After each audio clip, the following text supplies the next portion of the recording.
එකේ ඡන්දි. ඉගෙන ගනි. මිනිස්සුන්ගේ සල්ලි. ඔක තියාගන්න එපා. රසාවක් කරගෙන හම්බ කරගන්න. මගේ වෙද්දි සමානතාව තාම.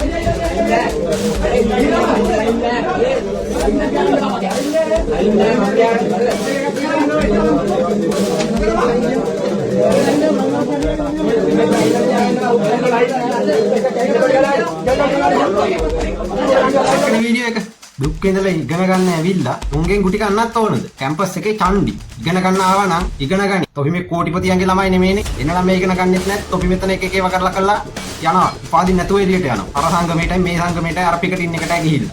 මිනිස්සුන්ගේ සල්ලි. ඔපිට වැය කරන්නේ මිනිස්සුන්ගේ සල්ලි. රැට හොස්ටල් ආස්සේ කිලින්න නෙමෙයි. දැක්කනේ හොස්ටල් වල අමුතු නීති දාගෙන කරපුව එක අර පෙරාදෙනීද කොහෙද? ඒ වාස්සේ කුඩු බිස්නස් කරලා. කුඩු දායිස් කොහොම නීති විරෝධී මද්ද්‍රව්‍ය. ඔය වීඩියෝ එක දාන්න හිතුවේ තව සති දෙක තුනකින් අර සබරගමුව කැම්පස් එකේ මැරි ගම්පොළ පැත්තේ බෝයි කෙනෙක් මැරුණා නේද? ට්‍රැක් එක නිසා. ආන් ඒ සිදුවීම මතක් කරලා තමයි වීඩියෝ දැක්ක වෙලාවේ මේක දාන්න හිතුවේ. පුස්සල්ලාව ඉහළගම ප්‍රදේශයේ පදිංචි 23 හැවිරිදි චරිත් දිල්ෂා නැමැති මෙම තරුණයා සියද විනාසාගෙන තිබුණේ පසුගිය 29 වෙනිදා රාත්‍රියේදී. ඒ සියගේ වත්තේ ඇති කුකුල් කූඩුවක බාල්කයක එල්ලීමෙන් මගේ පුතාට 26 වෙනිදා ගියා. එයාගේ මහ පොළ හදාගන්න කියලා. අම්මි මං ඒ දේ කරන් ඉන්නම් කියලා ගිහිල්ලා. එයාට ගියාට පස්සේ වද දීලා. මගේ පුතත් ටෙක්නිකල් ඉංජිනේර් කෙනෙක් වෙලා මලමිනියට අඳලා තියෙන සූට් එක ඇඳගෙන ගෙදර එයි කියන ලොකු බලාපොරොත්තුවකින් මායි මගේ නෝනත් බලන්න හිටියා. නමුත් අන්තිමේට මට සිදු වුණේ එම සූට් එක අඳලා මගේ දරුවා මිහිදන් කරන්න. මියගේ චරිත් දරුවන් දෙදෙනෙකුගෙන් යුත් පවුලේ වැඩිමහල් දරුවා වන අතර සිදි විනාසා ගැනීමට පෙර ඔහු ලිපියක් ලියා තිබූ බවයි පොලිසිය සඳහන් කළේ. මම ඉගෙන ගන්න ආසයි, දියුණු වෙන්න ආසයි, දෙමාපියන්ට සලකන්න ආසයි. මට දෙමාපියන්ගෙන් කරදරයක් නැහැ. ඒත් මේ මානසික පීඩනය මට දරා ගන්න අමාරුයි. ඒ නිසා මේ තීරණය මම ගන්නවා. මේකට කවුරුත් වග කියන්න ඕනේ නැහැ. ඒකට ඒ සිදුවීමට අවුරුද්දක් සම්පූර්ණ වෙනවා. ඒ වෙනුවෙන් නීතිය ක්‍රියාත්මක වුණාද?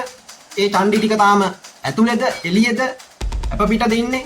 විස්තරයක් තාම දන්නෙත් නැහැ. ඉතින් මේ දවස්වල හැටියට ඕවා ඒ නඩු පස්සෙන් දුවන්නත් නැහැ. මාධ්‍යවේදීන්ට ටෙල් කෝලින් අනම්මනම් තියෙනවනේ. ඒවට ගිහින් වොයිස් කට් ගන්න එපා. කොහොම වුණත් කැම්පස් ගියා නම් රජයේ කැම්පස් වලට ගියා නම් මොනවට ගියත් එකයි. නමුත් විශේෂයෙන් රජයේ කැම්පස් වලට ගියා නම් මිනිස්සුන්ගේ බදු සල්ලි වලින් ඉන්නේ කියන එක මතක තියාගන්න. මහ පොළ හම්බෙන්නේ මිනිස්සුන්ගේ සල්ලි වලින්. ගියා නම් ගිය දේ කරලා ඉක්මනට එළියට එන්න. ගන්න උපාධිය අරගෙන. එන මිනිස්සයාගෙන් ආයි තමන් විත් ඇරියස් කවර් කරන්නේ නැහැ. මන්ද මානසික බොම් පාට් එක දාන්නේ නැහැ. තමන්ගේ ජාතකයේ අවුල පෙන්වන්නේ නැහැ. ඕක තියාගන්න එපා. තවමත් ඕක තියෙන නැති වෙන්න බෑ. පොඩ හරි ඇති. මොකද අර මෙන්ටල් කියන කේස් එකක් තියෙනවා. ඕක අයින් කරන්න හුඟක් අය කැමති. කරලත් තියෙනවා. නමුත් අර සමහරුන්ගේ මෙන්ටලි මේ කේස් එක ඕක ඇඟේ තියෙනවා. තව කෙනෙක් ඇස් දෙක ඉස්සරහා අසරණක් කරන්න ඕන. මොකද කියන්නේ සමානාත්මතාවනේ. අම්මගේ රේද්දි සමානාත්මතාව.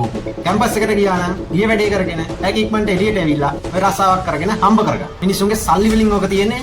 බලලා මේ ගිහිල්ලා එක ඉගෙන ගන්න එන අහිංසකයෝ අල්ලගෙන රැක් කළා. උන්ට ඔය ජීවිතේ එපා කරවන එක නෙමෙයි. ගියා නම් ගිය වැඩේ කරගෙන හැකි ඉක්මනින් පළවෙනි අවස්ථාවෙම උපාධිය අරගෙන එළියට බහැපන්. ඔච්චරයි කියන්න තියෙන්නේ.